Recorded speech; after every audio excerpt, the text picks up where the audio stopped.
welcome to Playground Games, where I'm thrilled to share our very first deep dive into a game we've been making here for a really, really long time.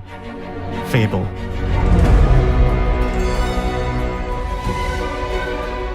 Playground Games is renowned for fun, immersive, and visually stunning open-world experiences. Since 2010, we've been developing the Forza Horizon series right here in Royal Leamington Spa, a charming little town in the middle of England. As Horizon has grown, so have we. Over the past few years, we've built a new team to carry that reputation into a new genre that we are incredibly passionate about. Fable is Playground's first open-world action RPG, and we couldn't be more proud to be carrying on the work of the legendary Lionhead Studios, the original creators of the franchise. And although our game is a new beginning, I think what we're making is really faithful to the spirit of the classic Lionhead trilogy that we all love. At the heart of our game is a simple, recurring question. What does it mean to you to be a hero?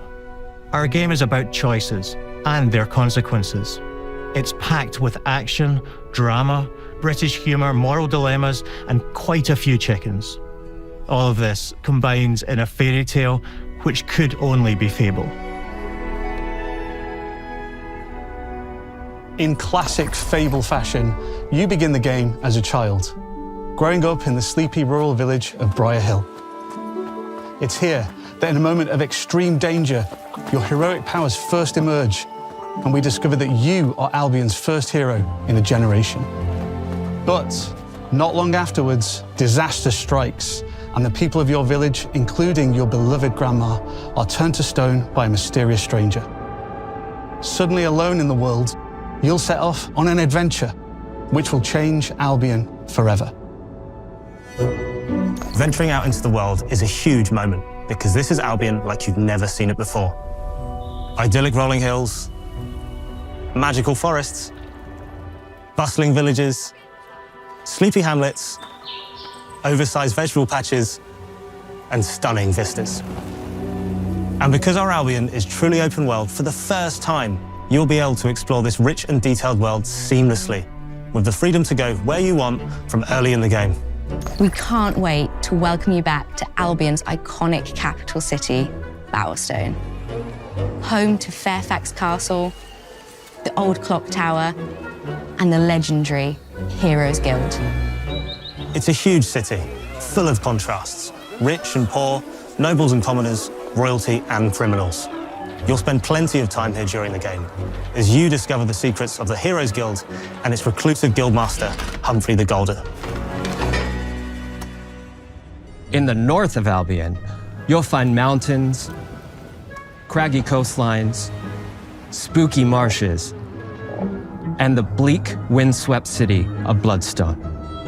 Here, you'll meet the leaders of two rival gangs, vying for power, and uncover the secrets of the sinister but extremely well-organized Cult of Shadows. Our Albion is beautiful, handcrafted, and richly detailed. In Albion, heroes are special, different. They're stronger than regular people. They're more skillful, more charismatic. More importantly, they're those rare humans who can harness and use magic in the world around them. They have the power to do what they want. And so do you. In our game, we want you to play as the hero you want to be. And that starts with being able to choose how your hero character looks.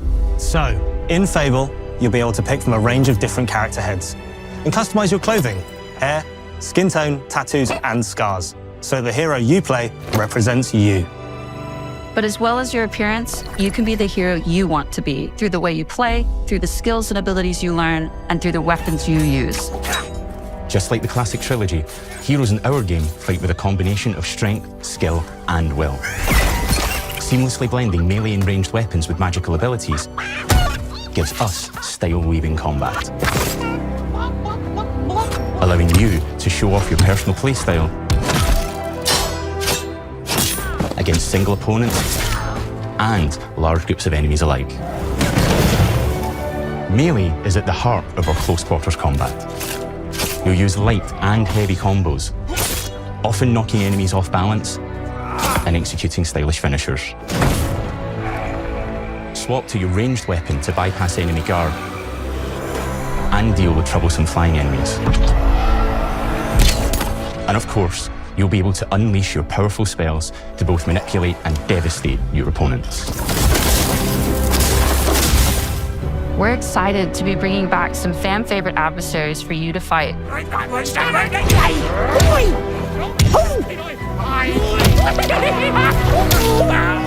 Hobbs are back, as are Balverines, Hollowfolk, and Trolls. And we're adding brand new enemies too, like this fearsome cockatrice, a giant fire-breathing chicken. Each enemy family is different, with their own weaknesses to exploit and defenses to overcome. But with all the unique tools in your combat toolbox, how you defeat your enemies is up to you.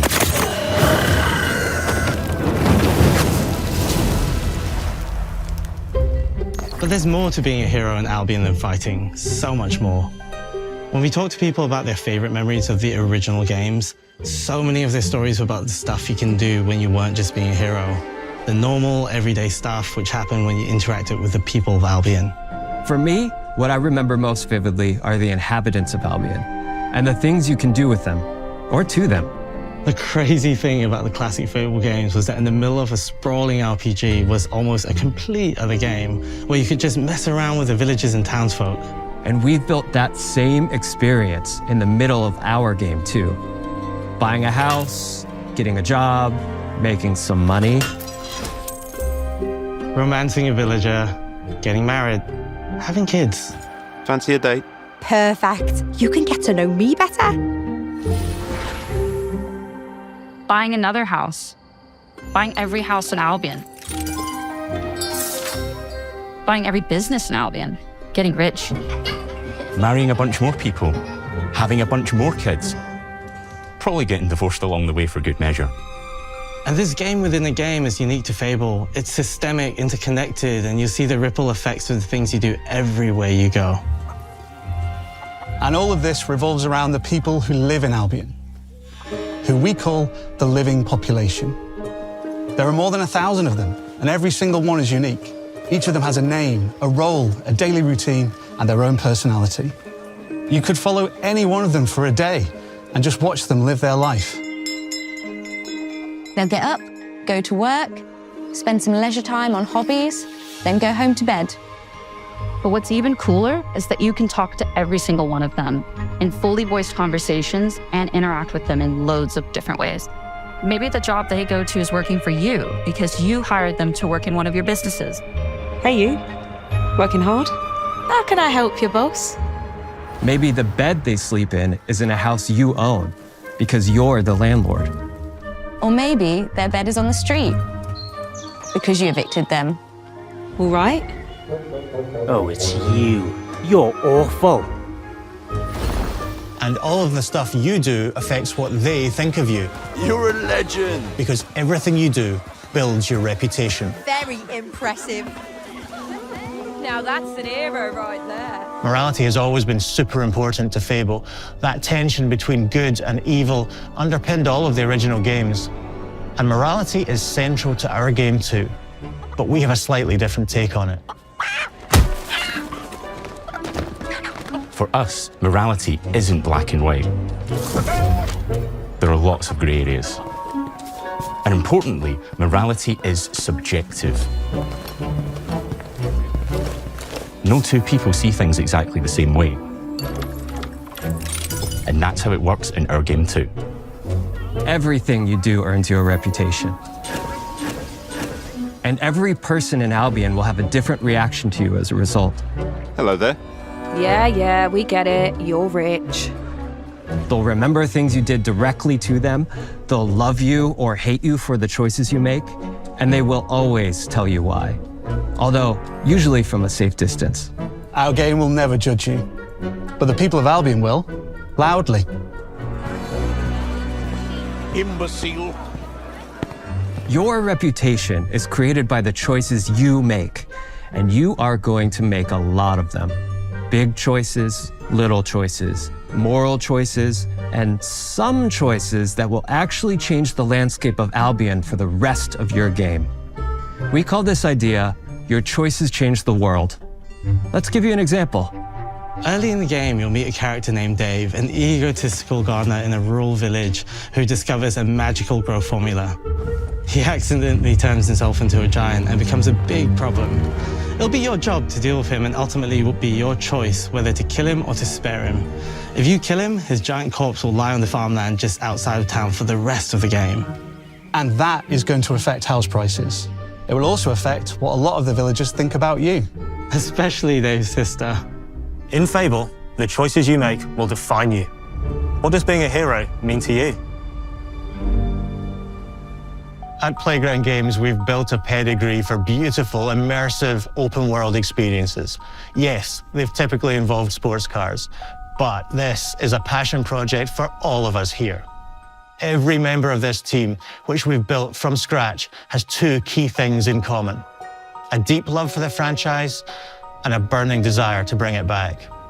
We're making this for Fable fans just like us, but also to introduce Fable to gamers who've never played the series before.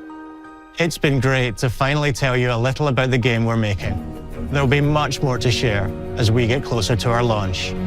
I'm excited to tell you today that Fable is coming to Xbox, PC, and PlayStation in autumn 2026. From all of us here, thanks for watching.